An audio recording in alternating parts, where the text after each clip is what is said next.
Hello. All the questions have been asked directly to you. There's only certain things you can do if you get enough members of Parliament in.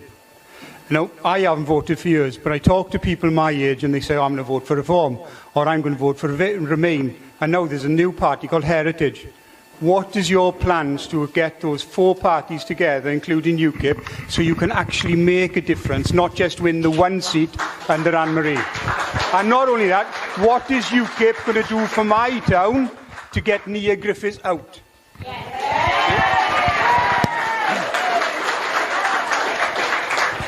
Well, UKIP has tried to persuade these other parties that we must join together so that we can maximise our electoral support.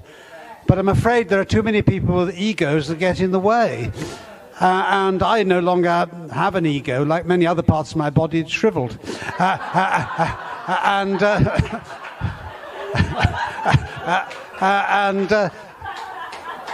So I no longer have any political ambitions except to see my country restored to the kind of state it was in when I started out on this political journey all those years ago. The reality is that, you know, Reform and Reclaim are not political parties in the normal sense because you can't join them.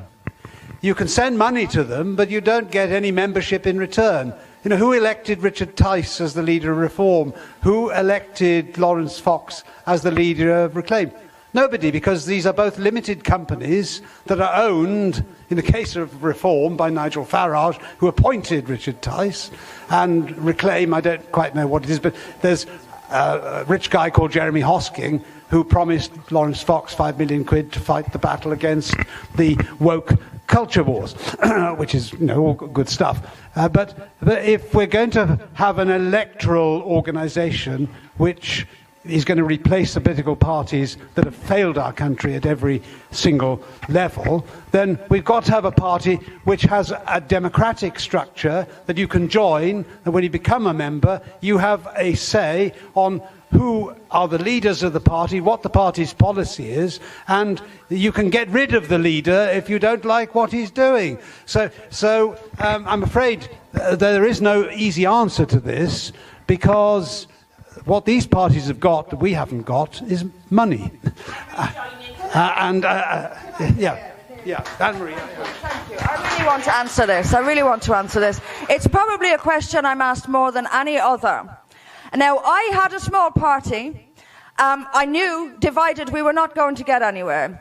I also knew, but you're right, Neil, there's a lot of egos. Politics tends to attract egos, especially among the leaders. There are a lot of egos. I, like you, don't have a particularly big ego, so I didn't mind giving up a leadership role in the interests of moving things forward and rejoining the only party on the right that everyone in this country has heard of. That's the point, key. It's absolutely key. Everyone knows who UKIP is, and everyone knows who UKIP is for a reason. I repeat what I said earlier. It set out to do something and did it. People know this of UKIP. That's the main reasons that UKIP is the right vehicle. But let me tell you something. If I was, just say I was elected to Parliament next year, what do you think would happen? There would be a swarm of people joining UKIP, a swarm of people standing for UKIP, and we would have a movement of people on its way to positions of power. Just get me in, and then watch what happens. Watch what happens.